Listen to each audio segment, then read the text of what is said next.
business, you must not have passion for it too. Money is passion enough. Okay, let's say Dangote. You think Dangote has passion for cement? Or Dangote likes salt? Or his life's passion is spaghetti? No, Dangote's call in this earth is flour. It's money. We're talking about money. You're talking about passion.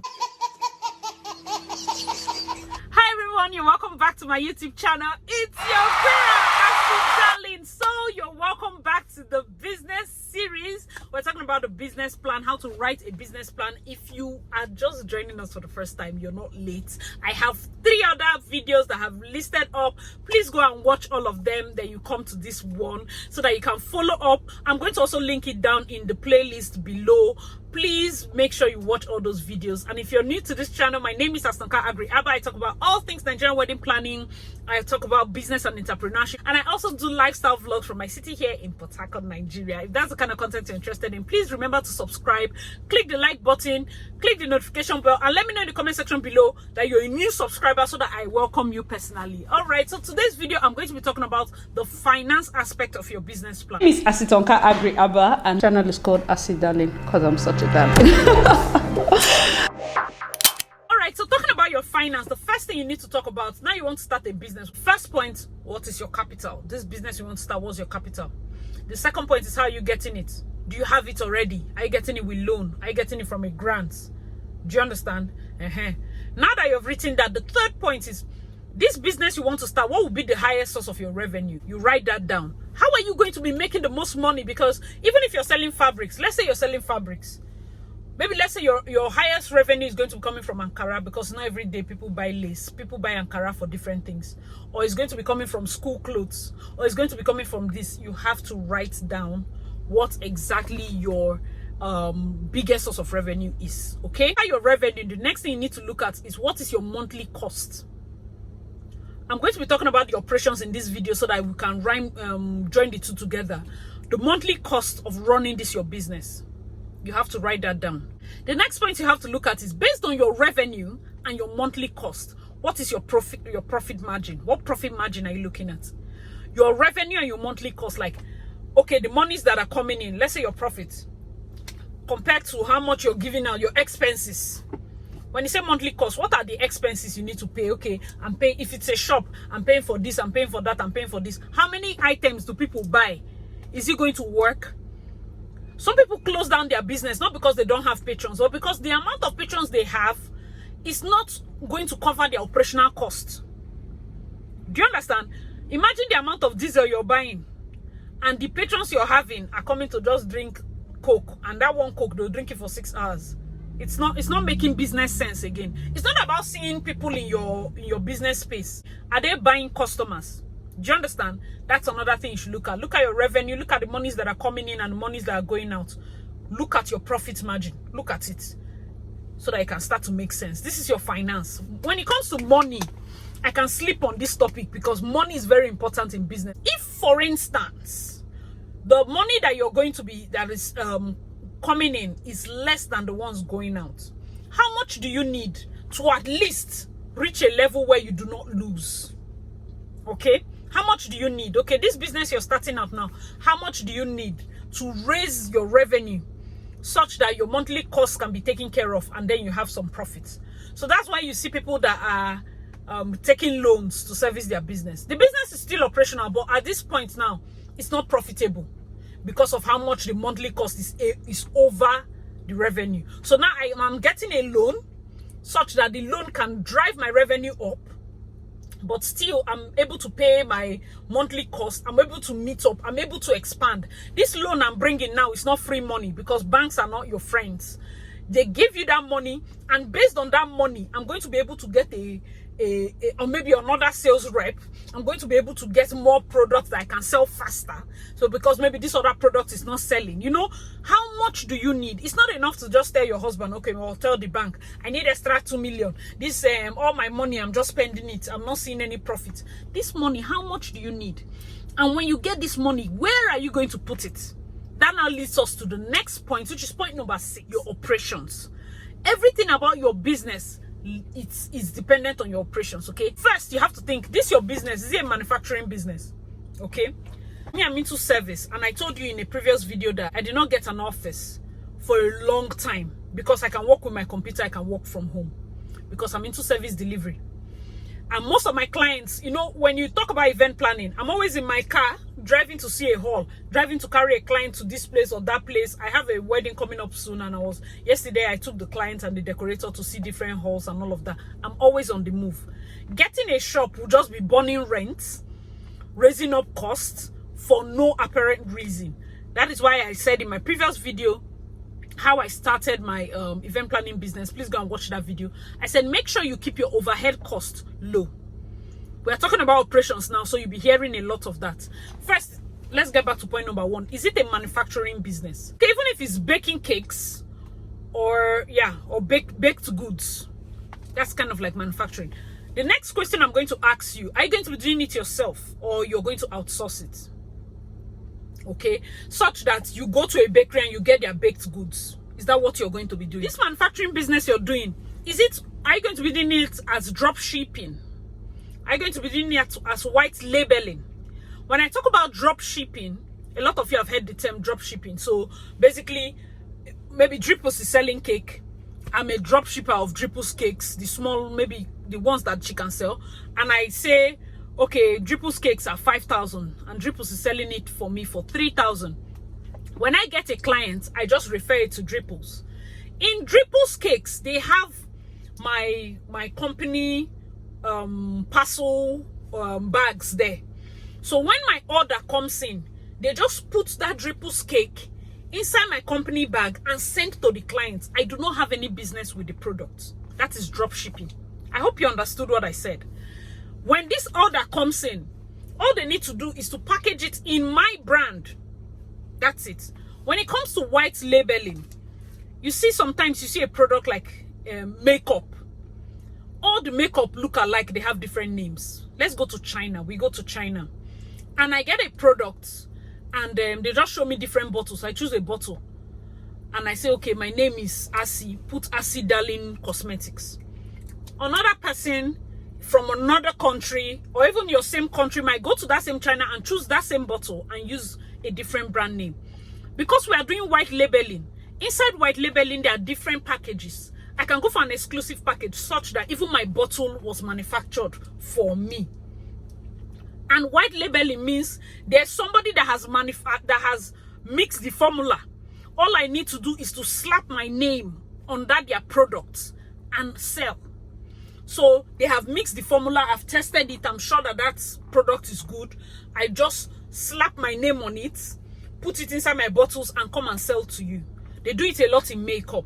They do it a lot in all the slimming tea and different teas you're seeing. Even waist trainer.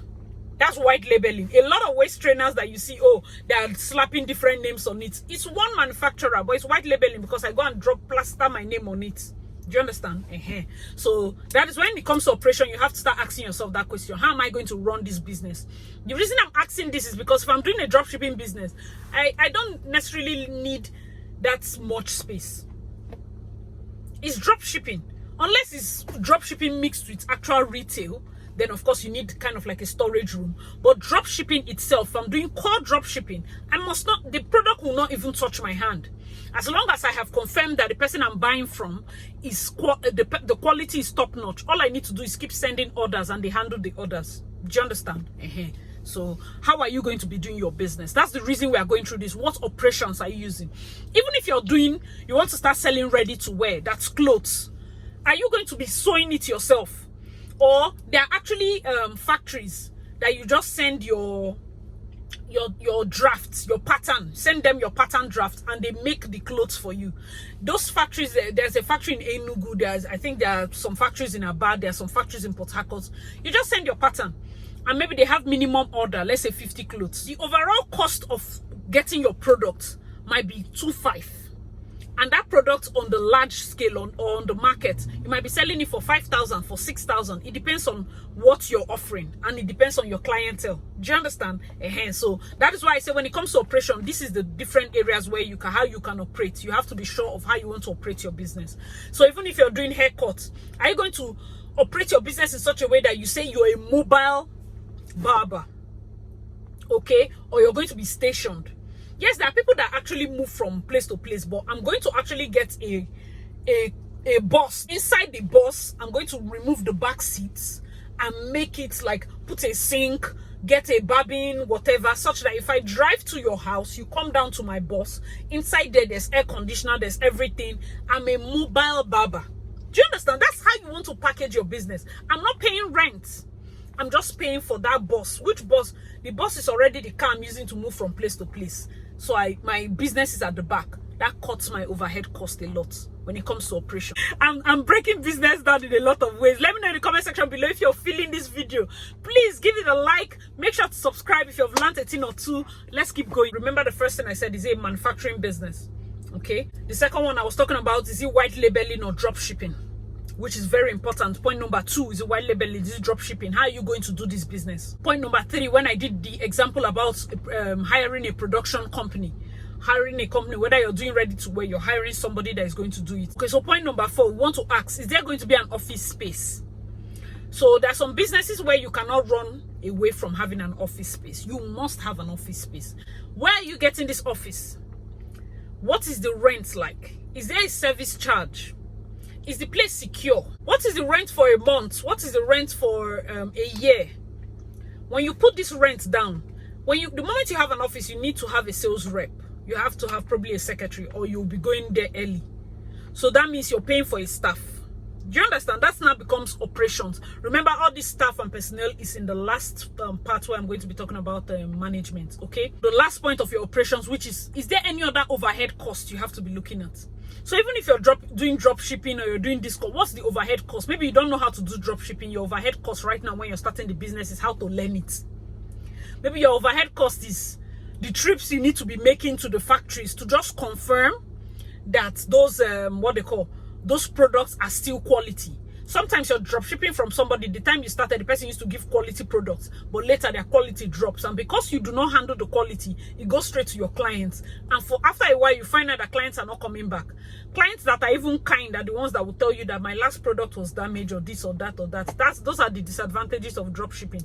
I'm going to probably do a video on it, but right now I'm not thinking of it. But if you're interested, let me know in the comment section below.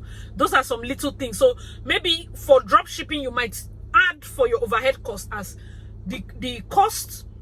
If I'm based in Port Harcourt and I drop ship from Lagos, the cost of flying to Lagos to confirm the quality of products that my manufacturer is sending to my clients is going to be added into my operations. Let's get to the last and final point. Let's talk about management and your personnel. Okay, the first thing you have to ask yourself, what makes you qualified to start thinking about this business?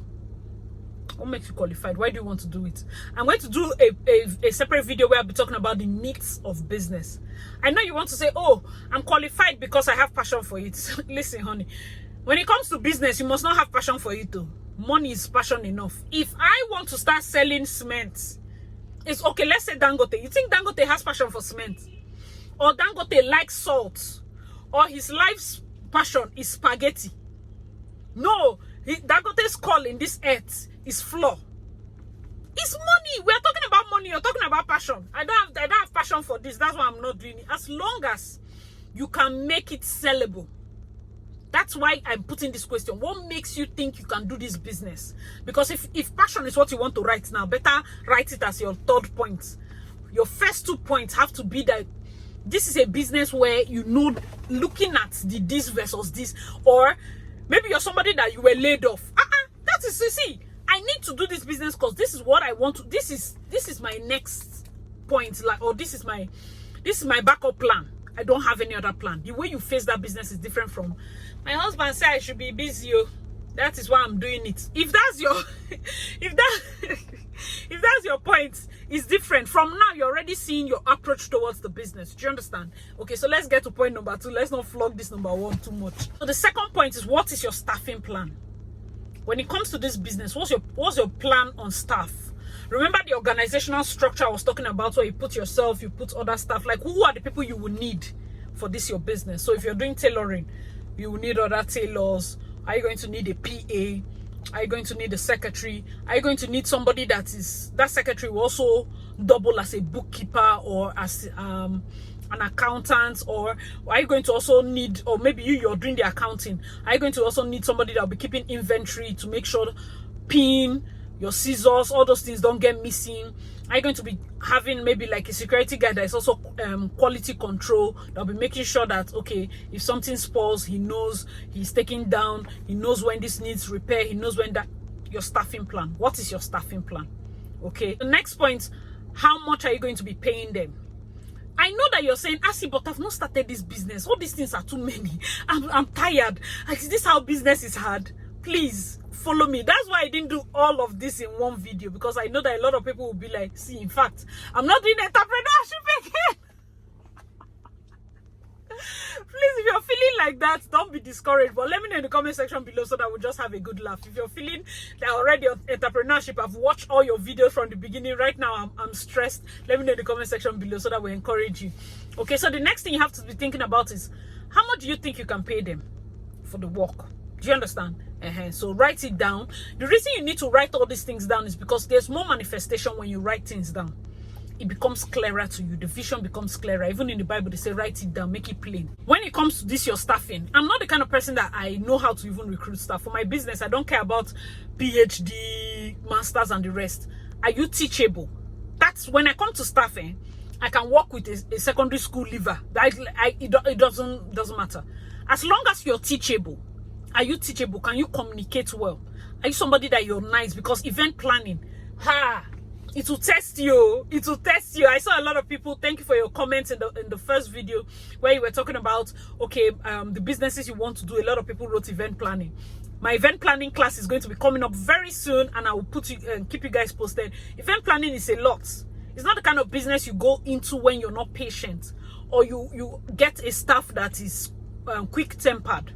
Do you understand? So the next point is, how are you going to recruit them? Are you doing it personally, or are you getting HR? I want to recruit a security guy. I can't just get somebody that is working on the road. Okay, so am I going to go to a security company to get somebody? Write it down. Okay, I'm going to be going to Halogen or any of them to send me somebody. If you're going to be getting a maid, are you going through a maid service to get somebody, or you're just going to get, oh, my mother, please get somebody from the village? Do you get? When it comes to your staffing plan, you have to write down how you're going to get in your staff. Remember at this staffing part, when you're talking about your employees, how many are they going to be? You have to remind them. This part I also wrote, what is your company mission? What is your company vision? What are your core values? Those things that we wrote at the executive summary, you have to imbibe it in your staff. Why it is important is because you're not the only representation of your company. Your staff is. If I tell my staff that my company values integrity, we value excellence, we value quality like time, we value quality products, we value customer relations, so whatever is doing you should never tamper with our core values. So it is not a situation whereby you come into my business to lie. When you're hiring your staff, make sure that they go through that your handout. They should go through your core values. They should go through your mission and vision statement. They should cram it if possible. Have them very visible around your office. It imbibes a culture in them that represents your brand better.